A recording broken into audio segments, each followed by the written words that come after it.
ನಾಯಕ್ ಸಾಹೇಬರು ನಾವು ನಮ್ಮ ಕಾರ್ಯಕರ್ತರು ಜೊತೆ ಇದರಲ್ಲಿ ಏನು ನೀರು ಇದೆಯೋ ಎಲ್ಲೋ ಮಾನವೀಯ ನೀರು ಸರಬರಾಜು ಆಗ್ತಾ ಇಲ್ಲ. 7 ದಿನ 8 ದಿನಕ್ಕೊಮ್ಮೆ ನೀರು ಸರಬರಾಜು ಆಗ್ತಾ ಇದೆ. ವಾಸ್ತವ ಸ್ಥಿತಿ ಏನು ಅಂತ ನೋಡೋಕ್ಕಂತ ಇಲ್ಲಿ ಬಂದಿದ್ವಿ ನಾವು. ಖಂಡಿತವಾಗಿ ಕೂಡ ಇಲ್ಲಿ ವಾತಾವರಣ ನೋಡಿದಾಗ ಇಲ್ಲಿ ನೀರು ಸಾಕಷ್ಟಿದೆ. ಆದರೆ ಪುರಸಭೆ ಅಧಿಕಾರಿಗಳಿಗಾಗಲಿ ಜನಪ್ರತಿನಿಧಿಗಳಿಗಾಗಲಿ ಇಲ್ಲಿ ನೀರು ಕೊಡೋಂಥ ಒಂದು ಇಚ್ಛಾಶಕ್ತಿ ಇಲ್ಲ. ಇಲ್ಲಿ ನೀರು ಕೊಡ್ತಕ್ಕಂಥ ಒಂದು ವ್ಯವಸ್ಥೆ ಇಲ್ಲದೆ ಇರುವುದರಿಂದ ಇವತ್ತು ಮಾನ್ವಿ ಪಟ್ಟಣದಲ್ಲಿ ಏನಾಗಿದೆ ಅಂದರೆ ಜನ ಖಾಲಿ ಆಗ್ತಾ ಇದ್ದಾರೆ, ಗುಳೆ ಹೋಗ್ತಾ ಇದ್ದಾರೆ ನೀರಿಗಾಗಿ.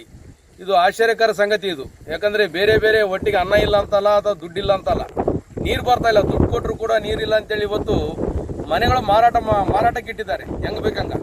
ಮುಂದಿನ ದಿನಗಳಲ್ಲಿ ಇದೇ ರೀತಿ ಮುಂದುವರೆದ್ರೆ ಶಾಸಕರಾಗಲಿ ಸಚಿವರಾಗಲಿ ಅವರಿಗೆ ನಾನು ಒಂದೇ ಒಂದು ಹೇಳಕ್ಕೆ ಇಚ್ಛೆ ಪಡ್ತೀನಿ. ನಾನು ಇದು ಪುರಸಭೆ ಅಲ್ಲ, ಪಟ್ಟಣ ಪಂಚಾಯಿತಿ ಮಾಡ್ತಾರೆ ಇದನ್ನು.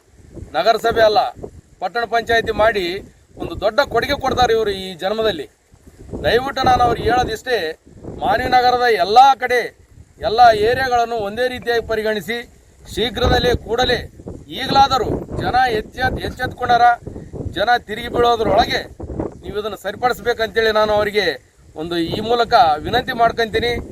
ಜನರ ಮುಖಾಂತರ ಸಾರ್ವಜನಿಕರ ಒಂದು ಪರವಾಗಿ ಕೂಡ ನಾನು ಅವರಿಗೆ ಈ ಮನವಿ ಮಾಡ್ತೀನಿ. ನಾನು ಅಲ್ಲ ಸರ್, ಈ ರೀತಿ ದುರಾಡಳಿತಕ್ಕೆ ಕಾರಣ ಯಾರು ಸರ್? ಇಲ್ಲಿರ್ತಕ್ಕಂಥದ್ದು ಆಡಳಿತ ವ್ಯವಸ್ಥೆ ಹೆಂಗಿದೆ? ಇಲ್ಲಿರ್ತಕ್ಕಂಥ ಆಡಳಿತ ವ್ಯವಸ್ಥೆಗೆ ಹಿಡಿತ ಇಲ್ಲ.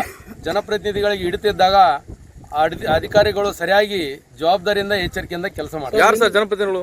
ಇಲ್ಲಿರ್ತಕ್ಕಂಥ ಜನಪ್ರತಿನಿಧಿಗಳು ಈಗಾಗಲೇ ಸಾಹೇಬ್ರು ಹೇಳಿದರು, 10 ವರ್ಷ ಬೋಸಾ ಸಾಹೇಬರು ಇಲ್ಲಿ ಶಾಸಕರಾಗಿದ್ದರು, ನಂತರ ಪರಿಷತ್ ಸದಸ್ಯರಾಗಿದ್ದರು, ಆ ನಂತರ 12 ವರ್ಷ ಅಂಪಾಯಿ ಸಾವ್ಕಾರ ಅವರು ಇಲ್ಲಿ ಶಾಸಕರಾಗಿ ಸತತವಾಗಿ 25 ವರ್ಷ ಆಡಳಿತ ನಡೆಸಿದ್ದಾರೆ.